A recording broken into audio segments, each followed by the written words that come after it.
love coming down there to take pictures. And I got to start off by asking how you and your family are doing, your friends, everybody around you. What's going on right now?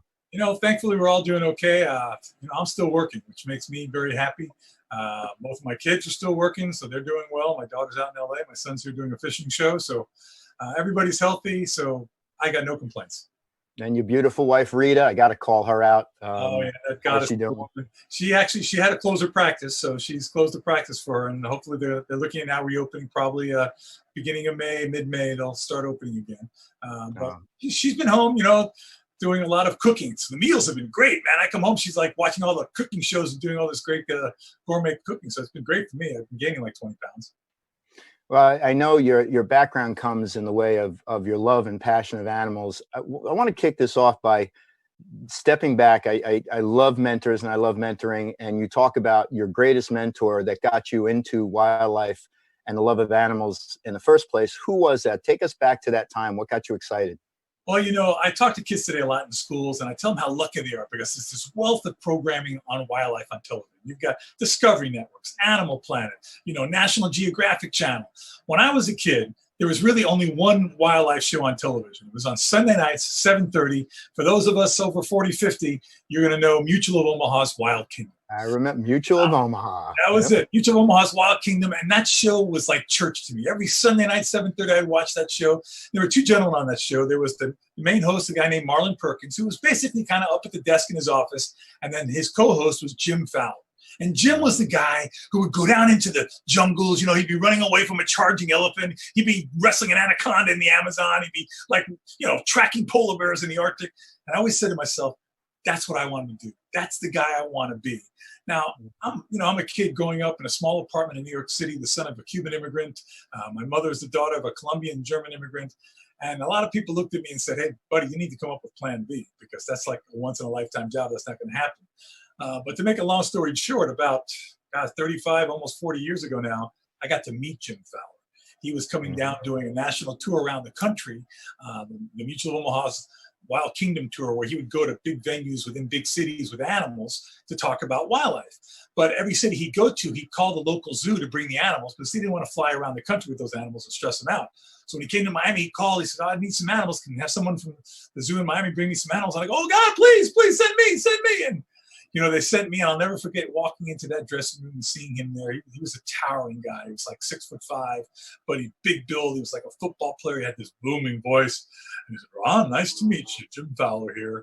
And from that day on, he became a mentor to me. He took me under his wing. He taught me how to work with animals in many ways. He taught me how to communicate about animals on television. He really opened so many doors for me. And, he just passed away last year. It was 80s, late 80s, I think, 87, 88.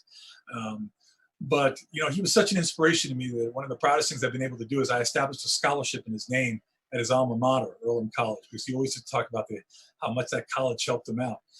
So that's kind of my way of just trying to say thank you to him and his family for what he did for me. Well, that's awesome. And that passion of wildlife brings you to Zoo Miami. Again, I love that you're there because being a photographer, you have a great sense of how the exhibit should work to be very photo friendly. So I love Zoo Miami.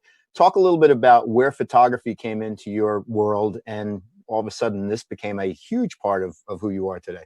Well, absolutely. For me, I'm a zoologist. I'm a naturalist, a trained naturalist. For me, it's always about conservation, about working with wildlife, doing conservation work. I travel everywhere around Africa, Asia, Central South America, working on different conservation programs. And of course, to get those conservation programs publicized, I'd send in articles to different magazines to get them published. Magazines say, oh, we love the articles. This is great. We want to publish them. We need some pictures. I go, okay. So I contacted the stock agencies. I said, I need a picture of a cheetah doing this, or I need a picture of a jaguar doing this. And I said, okay, yeah, we got it. Here it is. Oh, perfect. How much is that? They tell me, and I go, what?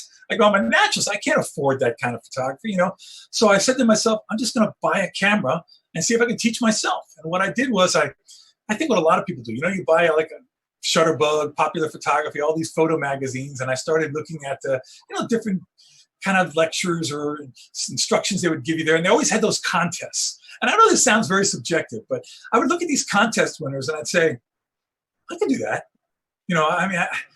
funny because to me, photography is so subjective. I mean, I look at a photograph and think, well, that's not really so great. And somebody else will look at it and go, oh my God, that's the greatest thing ever. And I've shot images that I thought, well, oh, this is the greatest. This is going to be fantastic. And people look at it and go, eh. So, it's one of those things where I said, listen, I got to do this myself, save some money, put some money together, bought myself a camera. And then I started entering those contests. And I started winning a couple of them. I was like, oh, geez, I'm winning some of these things. And it really all turned around for me when I was, I was a winner in the Nikon International Photo Contest. I know, that's a great fact. I love how we're sitting here today, and that's one of the ways you started with Nikon. That is the way. I mean, I took these photographs. I was a winner in that contest. That was a national contest. It enabled me to get some serious Nikon gear, and I went, whoa, this is huge. And the rest is history. I mean, it led up all the way to my phone call from you one day. Well, you have, and that phone call was to say, hey, Ron, do you want to be a Nikon ambassador? I remember that day because I had to pull the phone away from my ear, move it a mile away. You were screaming. Because I thought you were punking me. I couldn't imagine in my wildest dreams that you would be calling me for that. You have a great story about a storm that happened and you had to move flamingos. And that was, I think, one of your first published pictures. Can you tell that story? It was. Here we had Hurricane Andrew come down through Zoo, Miami. Back then it was called Miami Metro Zoo. And the zoo was actually ground zero. The strongest winds of that storm came right through here. It leveled this park. Our property is 740 acres. And the best way I could describe it to you, Mike, is that it looked like a plane had crashed in here. I had been working here at the time already for 10 years. When I finally got back right after the storm subsided, I couldn't recognize the place. I mean, roofs were off of buildings, trees were down everywhere. It looked like God came through here with a 25-mile wide weed whacker and just leveled the place. But before that storm, we had a lot of hurricane threats. And to prepare for hurricanes, we have to do a lot of things. We got to take down all the signs. We got to put away all the shovels, the wheelbarrows, and some animals like the birds, we have to secure in more secure facilities inside buildings and things like that. And one of those groups of birds were our flamingos. They're out on a big flamingo lake. So what we did was every time there was a hurricane warning, we went out there and collected all these flamingos, catching them up in this big swampy mess, and we put them in our public restrooms. We used the public bathrooms in the zoo as bunkers for those birds because it was perfect. You had no windows in there, tile floor. We could just throw a bunch of hay in there. Also, the toilets, as gross as it sounds, we cleaned them, but it was a source of fresh water for them. So bathrooms were perfect. I remember throwing all these flamingos in there, and no matter everywhere I went, I always had like a little Nikon Coolpix or something on my hip. And I'm walking away as I look at all these flamingos in a bathroom, and I looked at them and I said, I'm not going to see that again. This is just really weird. And I just took the Coolpix up and I just took a picture like that. Put it away, and then fate had it, the storm comes through, destroys the zoo. And then the media, as I was the public relations guy at the zoo, I was the spokesperson for the zoo at the time, they were contacting me and said, listen, Ron, do you have any pictures that are different? Because they had been overwhelmed with images of roofs off of houses, people with cars upside down, boats up on the shore, all kinds of destructive things. And I said, I got this one image that I took before the storm. I don't know if you guys are interested or not. I sent it out to them. They went crazy. And it was published in Newsweek. This picture of the flamingos in the bathroom that has become this iconic image that, quite frankly, I know I don't like to talk about photography as a business because I never talk about it like selling my images or anything. But the money that's come in from that image has been tens of thousands of dollars from that one point-and-shoot Coolpix image, which was a lesson to me about don't get so caught up in the technicality of photography. Catch the moment, no matter what it takes. Get that moment because it's those moments that make the difference. You just said it before. It's the subjective nature of what we deal with as artists in photography. And here's a picture in a bathroom that you may not look at as your most creative, beautiful image, but it's the one horrible. most for you. All right, so we're going to talk about your photography. So part of this segment is to really go through some of the images you shot through your career. You could tell the great backstories, but got one last story I want you to tell before we get to the pictures. And it's how you met your wife, Rita. Well, I work a lot with animals, of course, hands-on, and you tend sometimes to get hurt doing those things, especially when you're a young guy like I was. You think you're invincible. So I was moving some crocodiles. And, I'm thinking I'm Cowboy Ron. I'm jumping on these crocodiles, roping them up and moving them in. And I just got careless. It was all my fault. I jumped on this one crocodile, and just as I jumped on him, my restraint broke. He turned around and bit my hand pretty badly. I remember because I had some guys with me. They jumped in the crocodile right away so that he wouldn't shake his head back and forth and rip my hand off. But we put a shovel in his mouth so I could pry his mouth up and pull my hand out. I remember seeing you know, the blood and the bones. It was a mess. So I get rushed to the hospital. Woo, woo, woo, woo, woo. I go to the hospital. And then all of a sudden, I called my dad. I said, Dad, you know, this is horrible. And he goes, listen, son, there's a good reason for every bad thing that happens. So I'm trying to think positively. And this is going to sound politically incorrect, I know, but I just got to be honest. I'm a 20-something young guy. So I'm thinking, maybe I'm going to have a really beautiful nurse taking care of me. Maybe this is where I'm going to have my dreams come true. I think every young guy fantasizes about the beautiful nurse. So I had this surgery. I come out of surgery with my hand up in a cast all the way to my elbow. And I'm in my room waiting for my nurse to come in and treat me. My nurse walks in. It's a guy. He's not a very nice guy. And he wakes me up to give me sleeping pills. And I'm going, this is not working out according to plan. And I just was really getting upset. I called my dad. He goes, patience and faith, son. Patience and faith. It's the real world. It's the real world. I go, oh, gosh. So then I say, okay, 2 days into my hospital stay, I got to go down to physical therapy. So they wheel me down into physical therapy. I'm waiting there in the physical therapy office, and then my therapist walks in. Oh, my. Oh, my. I got scared initially because I thought maybe I died and went to heaven because in front of me was an angel. It was the most beautiful woman I've ever seen in my life. And then this angel was Rita. It was Rita. I don't know, Mike, if you've ever seen a woman in your life when all of a sudden everything around her is blurry and like you hear nothing except like, ooh, ooh. And that's what it was like. And she came over to me. She held my hand. She goes, hi, I'm going to be your therapist in this procedure. And I went, and the rest, as they say, is history. Now I get therapy for free, baby. All right, cool. I'm going to take control of the screen here, and we're going to start to share, and we're going to get into your photographs. And God, take your time and take us on a journey through each of these photographs. I want to know where you were, how you got there, you know, what you were doing. We're not looking to sell anything here, but talk focal lengths about the types of stuff that you're doing. What a beautiful. This is an alligator. This is a Caiman. This is a Caiman. This is in the Pantanal in Brazil. This was last year. I was doing a research trip on jaguars. We were tracking jaguars through the Pantanal. And for anybody who's been in the Pantanal, there are Caiman everywhere. Everywhere there are Caiman. And in the early morning or late afternoon, you see them come out and they start grabbing these fish. And the thing is, man, they do it so fast. You know, this is the beauty of still photography, Mike, because what it does is it freezes that split second that you didn't even see with your naked eye. And this is where I count on the equipment. You know, when you have equipment that can capture 9, 10, 11, 12 frames a second, you can get something like this because I was watching this Caiman and there were so many things that had to come together for this to come into the photograph that it is. I mean, people look at it and say, it's just a fish. No. You have to understand, this is happening so fast and there's so many things. First of all, I had to have him facing the right way so the sunrise is hitting him right and lighting him right.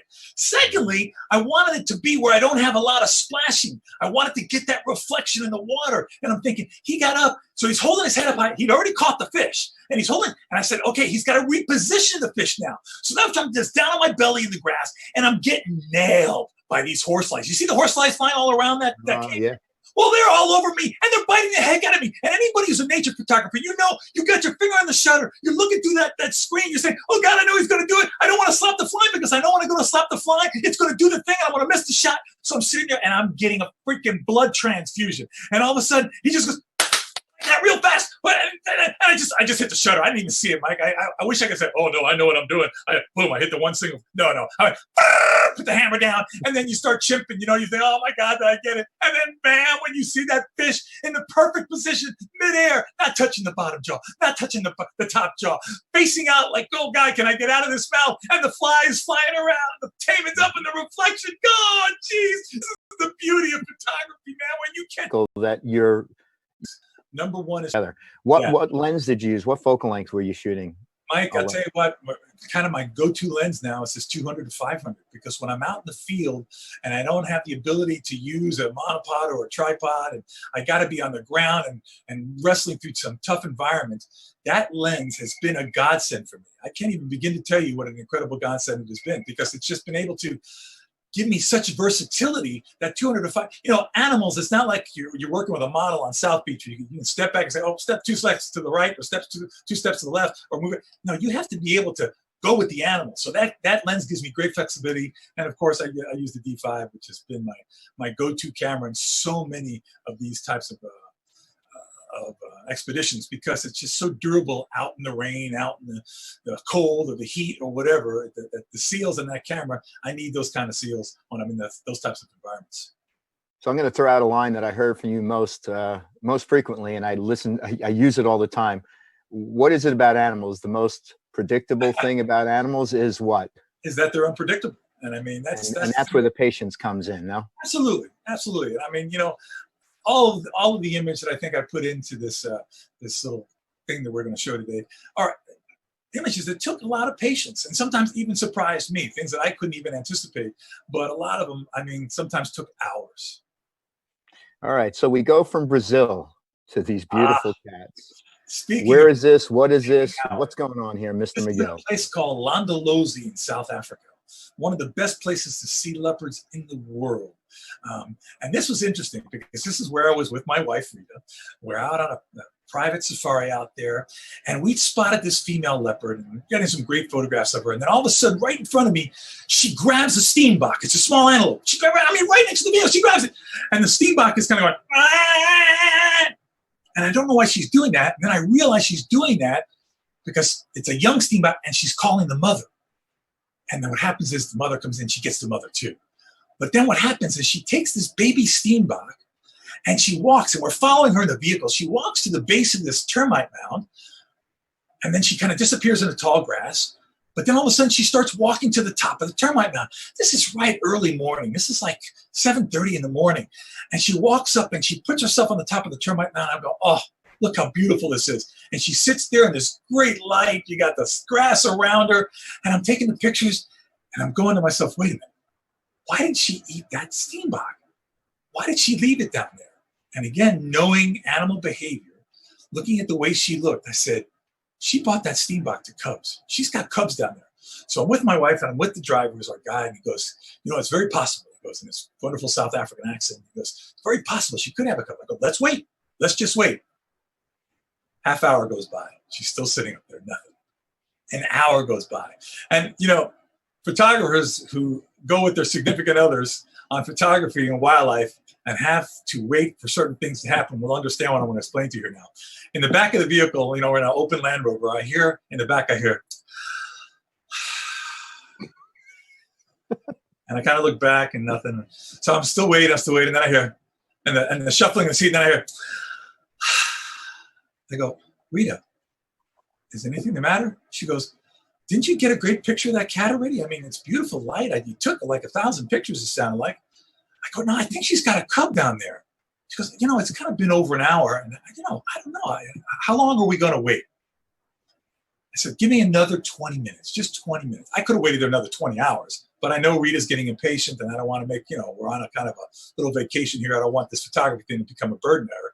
Mm-hmm. And I'm telling you, Mike, right at the 20 minutes, you see the shuffling in the grass. And I'm looking, and I point, and I look at her with my eyes wide open, and go, and all of a sudden, boom, this little cub comes out, and I just, again, I'm not one of those people, I'm just going to wait. As soon as the cub comes out, I'm just, and it comes up, rubs up against the nose of the mother, and I get that shot. That's a whole sequence. It's absolutely beautiful, this whole thing.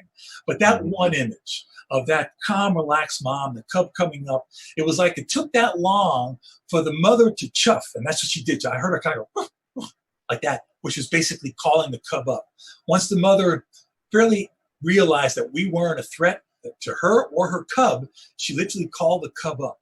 And again, Mike, for the thousands of pictures I took on that whole trip, that is the one image. Waiting that close to 2 hours there in the sun in South Africa with no shade, for this to happen, it's all worth it. It makes these moments, man, I'll tell you, these are a split second that will never happen exactly the same again.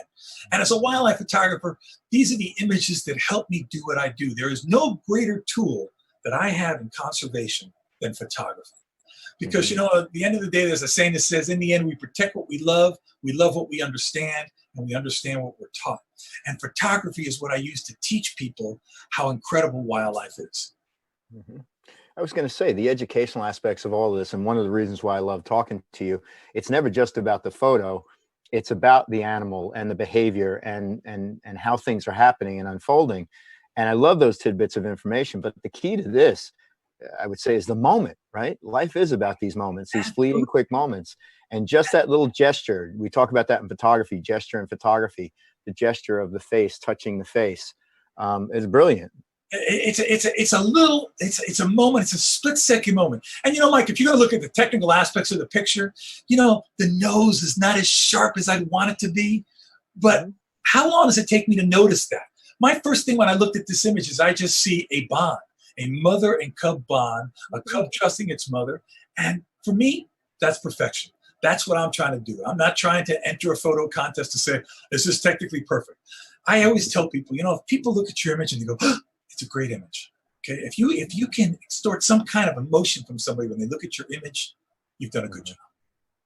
Yeah. And again, I think especially in wildlife photography, when you're dealing with animals and noses and snouts, like in horses or, with the birds in my backyard right now, the beak is always going to be a little softer. As long as those eyes are sharp, though, I think you got a winner. So beautifully done. And let's roll on. This doesn't look like a place I'd want to be standing. Why are you standing there and taking this picture? Mike, the greatest single night in Africa for me. And I've been to Africa over 50 times. This is the single greatest night of all time in Africa. And this was the Pinnacle image that, again, I didn't even realize I got until I looked at it again, because this is what happened. We were watching these wild dogs, painted dogs, the most endangered wild carnivore after the Ethiopian wolf in all of Africa. Okay. And we finally found this pack. I'm thinking, oh my gosh, this is great. I'm the only vehicle. We found this pack. We watched this pack. And then they hunted. They went and they got this kudu they got. And they got this kudu. We watched the whole hunt. We watched everything happen. The sun is setting. You got that perfect light. All the stars are lighting up. Thinking, oh, I can't believe it. We found this pack. We watched them interact with each other. And then we watched them hunt. And we watched them make a kill. So I'm there photographing them. And they're eating the kill. They're and you got all this action going on. You're just shooting away because everything's changing. Every split second, you got all this action and fighting with each other. And it's all kinds of great stuff happening. And I'm thinking, this is fantastic. And then all of a sudden, you see all the dogs look up and they look over my shoulder. And I look over my shoulder. And what do I see? There's a hyena coming in. Like, oh, geez, all the commotion, they made the kill. They drawn a hyena in. But this hyena, he's just by himself, Mike. So he's thinking, you know what? There's like 6 wild dogs there. I'm not going to challenge that. So he sits down. I'm pretty sure he's waiting for reinforcements to come in because more hyenas are probably going to show up. But until then, I'm thinking to myself, oh, I'm getting this whole interaction. They're eating this animal. I got the hyena over my shoulder. This is fantastic. And like 5 minutes go by, not even 5 minutes, 2 minutes go by. And then one of the lead dog, the alpha male, looks up and is looking over the water. And I look over the water. What's there? It's this lioness. She's on the other side of the water. I'm thinking, holy cow, there's a lion on the other side of the water. We're in the Okavango Delta in Botswana. And I'm looking, I'm thinking, oh, there's water there. Now, in Africa, if you go to like Tanzania or you go to Kenya, lions aren't very fond of water. I mean, you see them step in a puddle and like, oh God, I got the cooties. I'm not going to touch that thing. But in the Okavango, these are like the NFL football players of lions, man. These guys, they hunt in the water. They take down things like buffalo in the water. There's some lions in the Okavango that take down elephants, smaller elephants, but they're still elephants. So it's fantastic to see these massive lions. So I'm thinking, okay, she's probably going to come over across the water because she's going to want to take this prey away from these dogs. So I immediately positioned my vehicle between the kill and her, knowing that she's going to come across. So this is, I'm shooting this now. I'm in the vehicle. So I've got a monopod on a 500 f4 lens and she's coming across. And I just shoot this whole sequence of her coming across right at me. So with the 500, it looks like I'm a lot closer than I am, but I was still fairly close. But knowing she wanted nothing to do with me, she was going to blow right by me in the vehicle, and that's exactly what she did. And again, to have the equipment to be able to track focus as she's running across, I look at the equipment we have available to us today, Mike, and I don't know how the masters did it. When you think of these guys manually focusing, manually exposing, doing all the things that these cameras today do in a split second in their heads and with their hands, it gives me such a profound respect for those photographers. They really were masters of their trade. Me, I'm just a lucky guy. I'm in the right place, right time. That thing's coming across.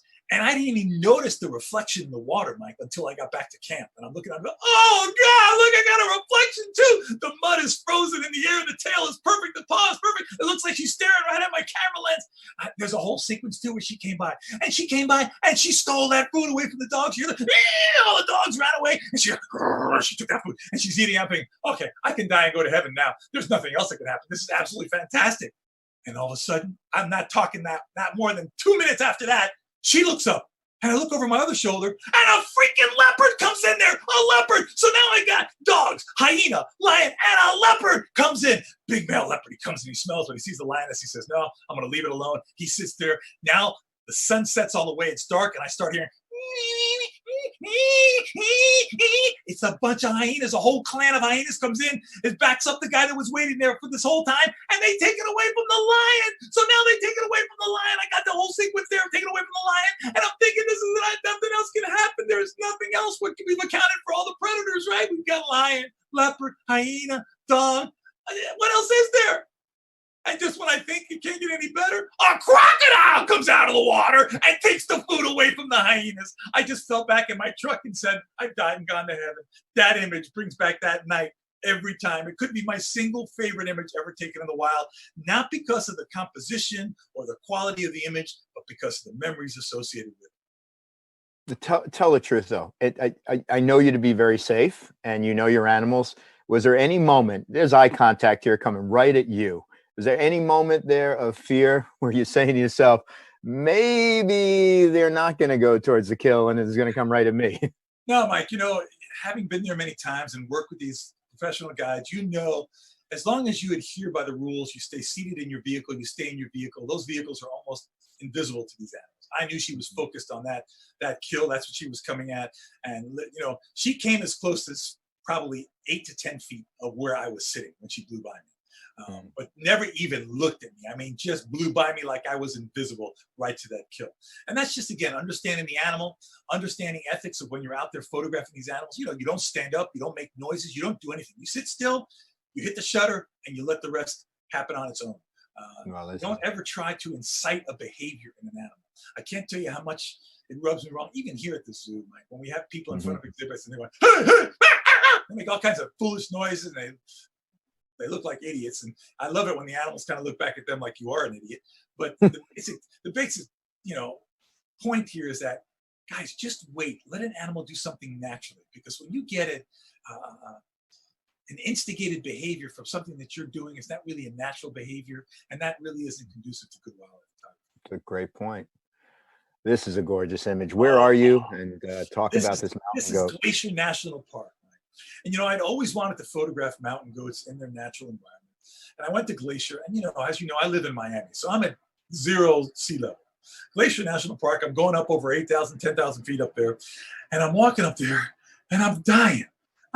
This is off the road to the sun, and this picture is actually taken right off the road to the sun, but I had already hiked up another probably 1,200 to 1,500 feet from there, trying to photograph goats up there in the area, and I'm thinking, oh, geez. But, as a wildlife photographer, I get up there and I'm just like, I mean, there's snow and everything. It's cold, but I'm sweating like a pig. I'm just going crazy. And I hardly breathe because I'm used to that thick Miami air. Mm-hmm. And I got a couple of frames off of a mountain goats up there. But you know what? The frames I got, they're in the conifers. They're on a little bit of a cliff. But quite frankly, it could have been taken at a zoo. And there's nothing wrong with taking images at a zoo. But if you've traveled to a place to get an animal in the wild, I think it's really important that we show the wild. You show where you are, because that is part of the image. It's the environment. You don't want to just, and I think a lot of us as wildlife photographers, we concentrate so much on portraiture of an animal, looking at a face or trying to get as close as we can to that animal, that sometimes we forget about that surrounding environment. So here I am in Glacier National Park, and I start hiking down. My vehicle was parked down off the side by a visitor center there off a road to the sun. So I'm walking with my camera bag on my back, and I'm dying. And this is really right off the side of the road. And I'm sitting there just trying to catch my breath. I had no intention of photography, and I'm looking down into the valley. This is the whole valley, cut thousands and thousands of years ago by a glacier. This is really one of the greatest vistas of Glacier National Park. And I'm just thinking there, and I'm not a profoundly religious person, but I'm a very spiritual person. And I talk to God all the time when I'm out photography, whether it be just saying, God, thank you for this incredible nature, or sometimes asking for a favor. Like I said to myself at this moment, I said, oh God, this is just such a great shot. If only there were a mountain goat in it somewhere. It would just be perfect to kind of give, context to the whole thing here. Oh, that would just be perfect. And Mike, I'm not making this up. I know this sounds totally made up storytelling, but this is the God's honest truth. I'm sitting there, and all of a sudden I hear click, click, click. and I look to my left. I've taken this picture with a 14-24 wide angle lens, okay? That mountain goat is no more than 8 feet in front of me. He just started walking up like, I looked like he was worried about me. He saw like I was gasping for air, that I was dying. And he came up and walked up and gave me this look like, you gonna be okay, bud? And I'm sitting there with my wine, I go, oh, thank you, God. That's what I thank God, because I'm sure he heard me asking for that mountain goat to come in there. So he talked to the mountain goat, sent him over there. And you get this one image that to me, again, is a great frame that explains the grandeur of Glacier National Park. You know, again, patience and luck. This was nothing to do really with expertise. I'm sitting on the edge of the road here, gasping for air, just trying to get my breath back so I can continue to walk to my vehicle. And all of a sudden, this goat comes walking right into frame, and bam.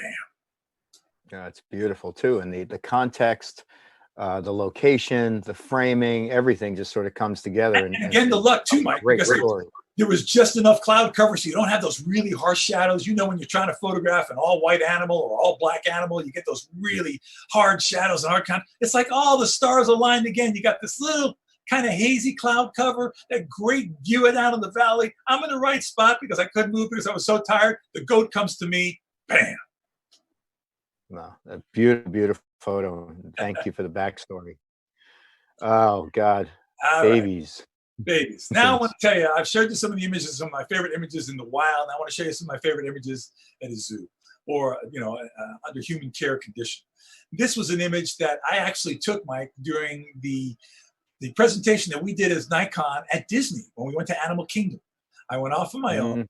And John Cole, a great friend of ours, you know, he hooked me up to get up into the park there. And a baby gorilla had been born just days before. And this was another exercise in patience. John told me they're going to have the mother out on the exhibit early for one of the first times ever. So I just sat in front of this big glass pane in front of the exhibit, and I saw the mother. And knowing these great apes, especially with their babies, they're very protective. They huddle them down like this. You really don't get to see them. They're very protective. They cover them up, keep them right up against your chest. But again, I said, you know, what the heck? I got nothing better else to do right now. I'm going to sit here. That's the other thing I try to tell wildlife photographers. You have got to commit to something. Okay. Everybody sits somewhere and they go, oh, we're missing something somewhere else. And they always want to keep on moving. And people don't realize many times when you move, right after you move is when something happens to the place you just left. If you sit there and you commit yourself and you wait, you'll be amazed at what happens. And that's what I did with this area with the gorillas. I'm at the gorilla exhibit at Disney's Animal Kingdom. And I'm right up against the glass there. And she's back up in the hill area there in the exhibit, just waiting. And it was probably close to an hour. All of a sudden, she picks up, she cuddles her baby, and she comes down to where the window is. And I'm trying to get a shot, but she's got it tucked. And I couldn't get anything. I got like the top of her head as she's walking down. And then she turns around and rests her back up against the glass. And she has the baby tucked up in her. And I don't see anything. I thought, oh, great. Now I got nothing. You got nothing at all. I'm thinking, well, I'm just going to wait here. So I stood up and I just waited there. And then Mike, again, as the stars aligned, she just kind of lowered the baby. So I'm shooting over her shoulders through the glass with a 70-200 lens. This is at probably the 70-100 because I'm right there. She's at the glass. And all of a sudden, that baby just opened its eyes and looked up at its mother. And Mike, when I tell you this was maybe 1 or 2 seconds max, that's what it was. She just lowered down like that. And then all of a sudden, she put it right up against her chest again. But that one moment, you know, where you can see that. And again, shooting through glass, so it's not that, you know, that tack sharp. You get a little distortion. Everybody thinking, oh, you got these great expensive lenses. Well, yeah, you got great lenses, but when you're shooting through 2-inch thick glass, it's going to distort a little bit. But does it really matter? Does it really matter when you look at this image? That's what I try to tell photographers. Don't get caught up. Look at the emotion of the image. Look at the eyes of this gorilla looking up at its mother. And I really challenge you to tell me that there isn't a strong bond there, that this mother does not love its baby, and this baby does not love its mother. Maternal instinct, maternal care, infant to mother crosses species. And that is something I try to show in this image. I think the image speaks for itself. I see a sense of calm, a sense of security, and a sense of just trust in that image that I think is priceless. Well, you and I worked on so many assignments together. And I have to say that Disney trip, my directorial debut for something we were doing for Nikon and Disney at the same time, where you gave tips, right, on how to photograph animals. It's beautiful. And you know, again, I know everybody that runs into the glass at certain exhibits at zoos. I don't want to take the picture, but you're right. It's worth the moment. It's It is. absolutely worth that moment. It is. Beautifully, beautifully done. And again, it just again, who can't just want to hug these beautiful little babies? This is incredible, and I know this is something close to you about some recent events that's happened, you know, in Australia. So, talk a little bit about the koala. Well, you know, we have not had a koala born here at Zoo Miami in over 20 years. And Mhm. then, as many people are aware, Australia went through those catastrophic fires. I mean, just devastating, wiping out hundreds of thousands, not millions of individual animals were wiped out, habitats wiped out. They're going to have a long time to recover from these catastrophic fires. And ironically, as those fires were ravaging through Australia, we had our first koala born here in over 20 years. And it was kind of an emotional thing for us. We tried to, you know, I know I sound hokey sometimes, and I try to make something maybe out of nothing, but I really believe that that was a serendipitous thing, that, you know, it was fate telling us something. So when this baby was born, we trying to come up with a name, and you know, usually the zoo puts out a campaign where they say, you know, we'll let the public name it, you know, for donations you can name the baby, blah blah blah. It's all part of a marketing capital campaign fundraising type of effort that they do. And I said, you know, guys, wait a minute. I think we just need to name this baby Hope, because I think that's what this baby represents. This Joey is a representation of hope for Australia, a sign of hope that we can name this baby in honor of all of these firefighters, all of these people fighting those catastrophic fires in Australia at the time. And, you know, thankfully, the staff agreed with me. They said, that's a great name. So we named him Hope, and I put out a release on Hope. Now, understand, koalas are marsupials. So when they're first born, they're born really in almost an embryonic state. They're about the size of a jelly bean. They don't have a single hair on them. They look like a baby rat. Okay, they go into the pouch, and when they're in the pouch, they lock onto two nipples at the bottom of the pouch where they continue to develop. So the pouch acts like a secondary uterus. And about 5 months later, that's when the baby first sticks his head out of the pouch, which was this moment. I was there. The keepers were telling me, Ron, there was a lot of rustling in the pouch. There's a lot of things going on in the pouch. So I was figuring to be there. And the first day I went there, I waited all day, Mike. All day on a stool in the side of the koala barn there, waiting to see it. I saw, you know, you see the pouch rustling, you see him moving. Okay, he's going to stick his head out. He's going to stick his head out. He's going to. No. Day two, same thing. Except day two, I saw a foot come out, and I said, "Oh, geez, there's a foot coming out. Oh, that's getting close. Come on, buddy. I just need your head to come out. I just need your head to come out." Finally, on day three, I'm sitting there, and again, you know when you sit so long, your butt falls asleep and your feet fall asleep, and I'm sitting, I'm going, oh, Lower geez. back starts to hurt. Yeah, it really starts to hurt. But it's going to happen. You know it's going to happen because you say to yourself, if I get up and get out now, you know he's going to get out. Mm-hmm. And I'm waiting there, and then all of a sudden, Mike, that little nose comes out, and I put myself, and again, the stars have to align. She could be facing the back wall. She could be covering it up where the tree is in front of her or whatever. But she sat back. And I hate to sound so anthropomorphic, you know, a word meaning we give human qualities to animals. But I believe that these qualities that we call humans are emotions and qualities that many living things experience, whether it be happiness, sadness, curiosity, all those things. I think all living things in one way or another can experience those emotions. She looked at me as almost like to say, you know what, buddy? You've been here for a long time. I think I know what you're waiting for. And all of a sudden, she positioned herself in such a way where I said, oh my gosh, if this baby comes out now, it's going to be perfect. Mm-hmm. And as I said that, Mike, his head pops out. You see the little paw come out with his little claws, pull himself up. And as he pulls himself up, the mother takes her hand and just cuddles him right in front of her and gives him this little look over, and they're looking at me. And I just took off these frames. And the good thing was, this is the good thing.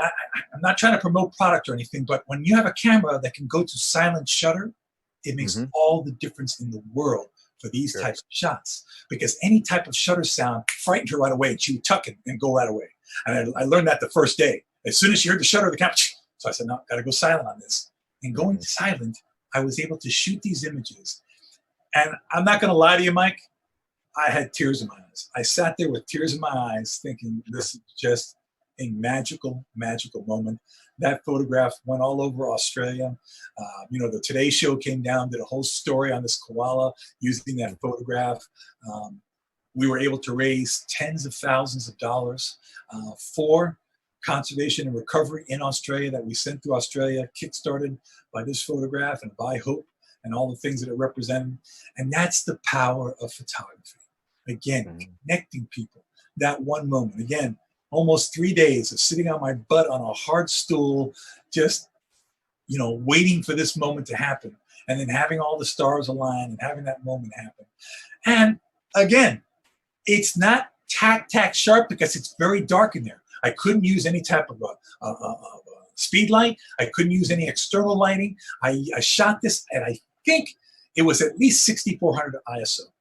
Trying to hand hold it, So again, technically, there's probably some things in there that you can nitpick at and say, well, this could have been better. But I have really come to learn that at the end of the day, I will put that image up against a technically perfect image that doesn't bring out the emotion that this image does. And I will always go with the emotional image. And just hearing you talk about how important it was, to have this baby born, and the backstory. Raised a lot of money. Raised a lot of money for Australia, went back to Australia. They did a whole thing. They did a wonderful thing at the Taronga Zoo where they had the keepers, saying, thank you, Hope, for giving us hope. And it was a beautiful, heartwarming story. And then when I went on the Today Show here, it went viral. It was fantastic. Yeah, I follow you on Facebook and Instagram. When I saw this picture go up, I said, oh my God, that's a winner. The beauty of this too, first of all, it looks technically sharp to me. So, you are being a bit critical of yourself, but to have the eyes of the adult as sharp or almost as sharp as the eyes of the baby, on that same plane, that's always a difficult thing to capture. No, Mike, again, really lucky because I'm shooting that at 2.8. So I mean, those eyes just had to be in the same plane. I mean, it was luck. That has nothing to do with skill. It's luck, and I just thank God for it. You never give yourself enough credit, but I'm not going to argue with you. All right, so I will have to admit that this picture is in my apartment. I love it. I have so many people that have come through. It says, I need to know the story about this picture, and I know this story is an amazing story, and I could listen to it a million times. Talk about this, the entire story of how this picture comes to be. Well, this is the single most emotional image I've ever taken in the wild or in captivity. This is the first lion ever born at Zoo Miami. His name was Quasi, and the story is when he was born, he was the only one in the litter. And it was a tough thing for him because being the only one in the litter, he alone wasn't enough to stimulate enough milk production in the mother. She was not able to produce enough milk, and we had to subsidize his feeding with artificial feedings. There was a big concern because we did not want to pull that baby away from its mother. That's the last thing you want to do. Only as a life-saving measure would you ever do that. So we actually were able to give this cub, Quasi, milk through a barrier where the mother allowed him to come over and drink the milk and still be with the mother. So we didn't have to separate him, which was unbelievable. It was great because the key thing is we need that mother to teach him how to be a lion. There's no way you should ever be hand raising an animal like this again, unless it's a life or death issue for either the mother or the cub. So we went through all this, but he still went through so many health challenges. There were many times where he went critical. We actually had to bring him to the hospital, give him fluids. He was not doing well. And quite honestly, the vet team had prepared us to say, he might not make it. There's a reason why she might not be producing enough milk. Some reason why he's not thriving. It just may be he may not make it. And several times we thought he wasn't going to.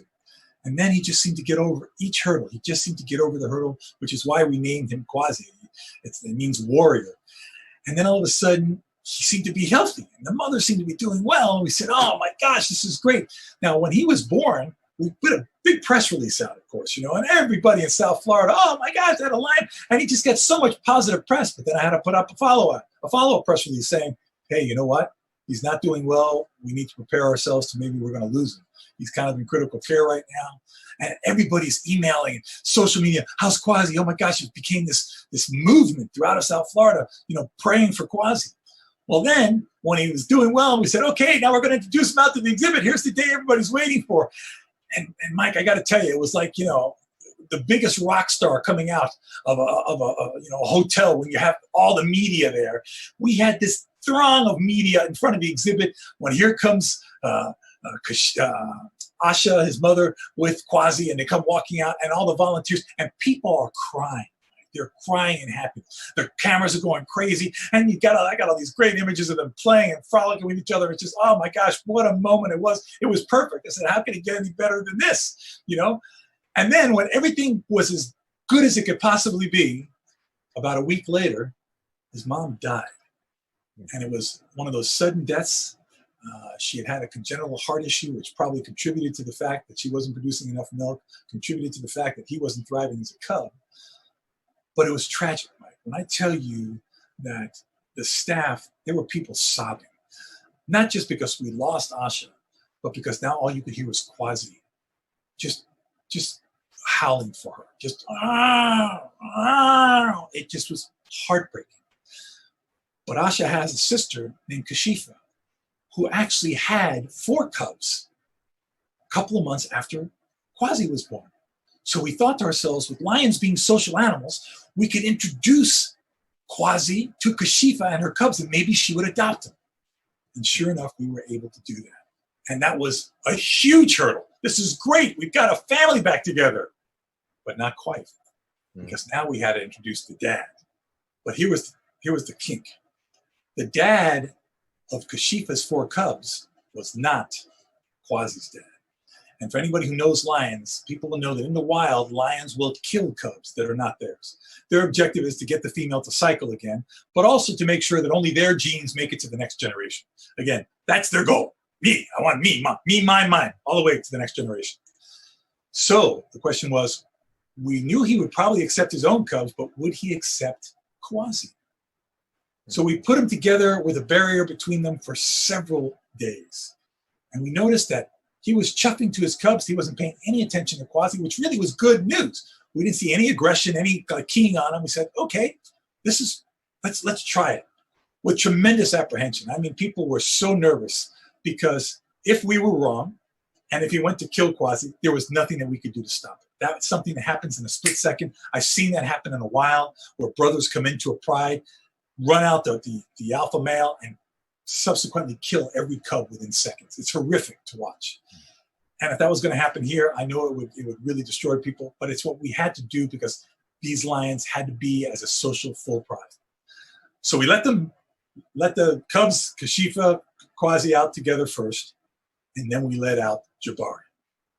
And Jabari immediately went right to Kashifa because he hadn't been with her for months. So like most males, all he thought about was her. Oh, geez, I miss you so much. And then he noticed his own cubs. And he looked at his cubs, and he's like, and his own cubs were like, oh, who's this big monster? And they kind of like, hey, get away. But he was just gentle, pawing, smelling, and stuff like that. But he never, ever went to Quasi because Quasi always hid behind Kashifa. It's as if Quasi knew there was something wrong there. Quasi knew that, I don't get a good vibe from this guy. And it's like Jabari was looking at him from the side of his eye, but again, Quasi always made sure that Kashifa was between him and Jabari. So I'm out there photographing this whole thing, and I'm all apprehensive as I'm thinking, this can't go on forever. You can't always keep her between him.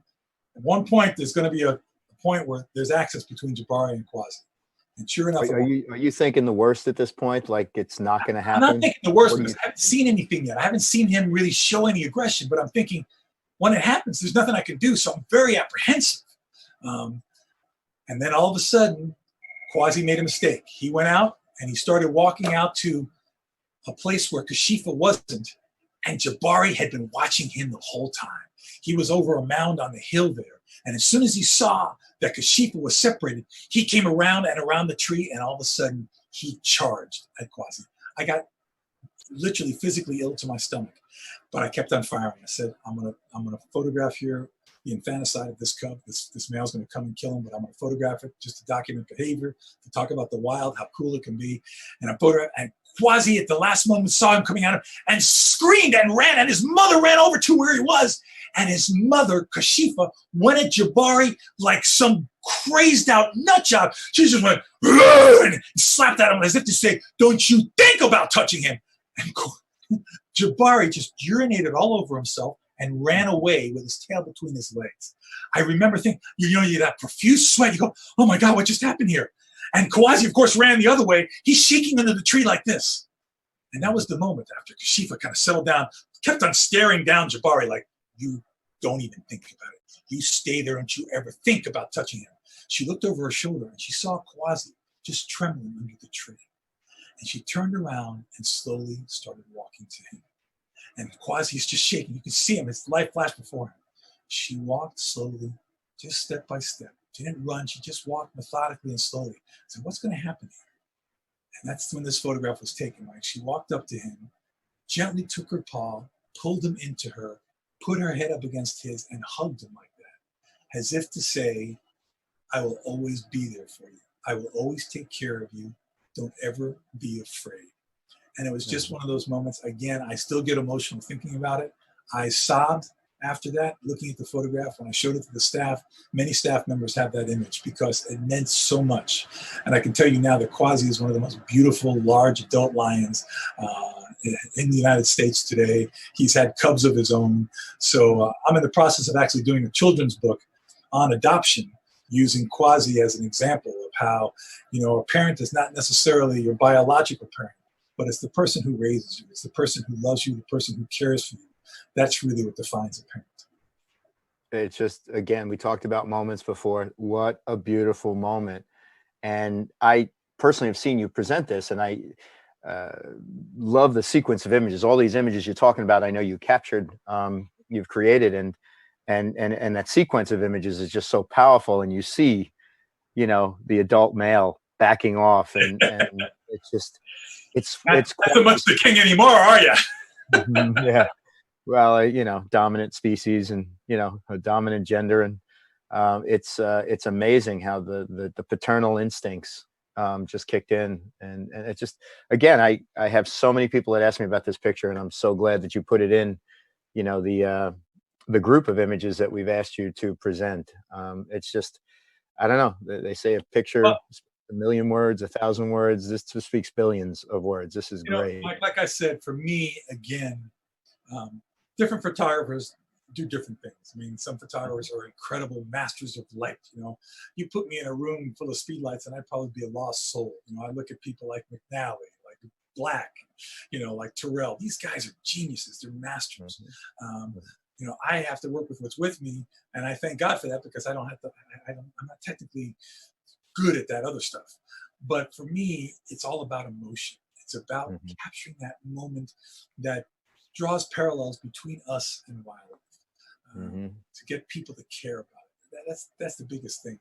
You know, my favorite saying in the world is one that says, life is not measured by the number of breaths that you take. It's measured by the number of times your breath is taken away. And these are breathtaking moments for me. And that's, again, the beauty of photography for me, because, you know, if I'm lucky enough to live to a ripe old age, every time I look at an image like this one, it brings me back to that time. That's the beauty of photography. That's what I try to tell people. Listen, don't worry about technical perfection all the time. Just pick up a camera, go out and start taking pictures, because those moments you capture will never happen exactly like that again. And I promise you, years from now, there will be reflections on memories that will make you realize how lucky you've been. I often hear you say too, that if a picture makes you smile, it's a great picture. Absolutely. Right? Absolutely. Well, we're going to exit this program. I'm going to bring you back full screen so we can see you in your beauty. I can't thank you enough. These stories are just phenomenal. And even though I may have heard some of them before, it's so amazing to hear them again. You know, Mike, you are one of those people that I know you feel the same way, because you're one of the guys who taught me this. And that is that photography is all about storytelling. It's what enables us to tell stories so well. Some of us aren't as eloquent in words. So having those images is just such a phenomenal, powerful tool. And, you know, I could tell the story before I show the image. And people say, oh, that's a cool story. And then you show them the image after they've heard the story. And then you realize how important photography is. We realize how important, you know, your world is right now, because I know you've been on a lot of TV segments trying to talk about, what's going on. And it was a tiger, I guess, that had Yeah. COVID. Yeah, we had a tiger that had COVID at the Bronx that was tested. So we had our tigers here starting to display symptoms. They were starting to have a runny nose, loss of appetite, and we were kind of nervous. So we had to immobilize them, and we gave them a thorough COVID-19 test, which I videotaped and I photographed, and those pictures went all over the place too. Fortunately, they all came back negative. So we're fortunate we have not had a staff member here working with the animals. The animal health department tested positive for COVID-19, even though Miami is a fairly hot spot right now. But we've been very fortunate. But the zoo's been closed now for over a month, and I'm speaking to you. You're in New York. You're in ground zero, so I don't need to tell you about what's going on. Well, I'm sure you guys are probably working hard to open that zoo up again. Probably in mid-May. We hope. We got our fingers crossed. May, June, we should be there. Anybody that's in Miami, please, whether you're a photographer or not, Zoo Miami has got some of the best exhibits out there. We love the Bronx, and our girlfriend Julie Mahar.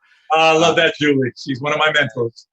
But I've been to the zoo a number of times working with you, and it's a beautiful place to be. We can't thank you enough, Ron, for giving us time and your stories, knowing how busy you are right now.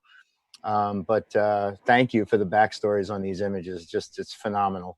From Mike, thank you. Cayman and Brazil to the koala. Do you get upset when people say koala bear, knowing it's not a bear? I don't get upset. I just try to inform them the right way. But listen, on a side note, I really want to thank you. I want to thank the Nikon family. Ever since I heard Paul Simon singing about Kodachrome and his Nikon camera, I always dreamed about being a Nikon photographer. So this is a dream that I've been able to live thanks to you guys, and it enables me to tell the stories. And through those stories, we're able to hopefully save a lot of wild things. You are a Nikon ambassador extraordinaire. Again, thank you for your talents.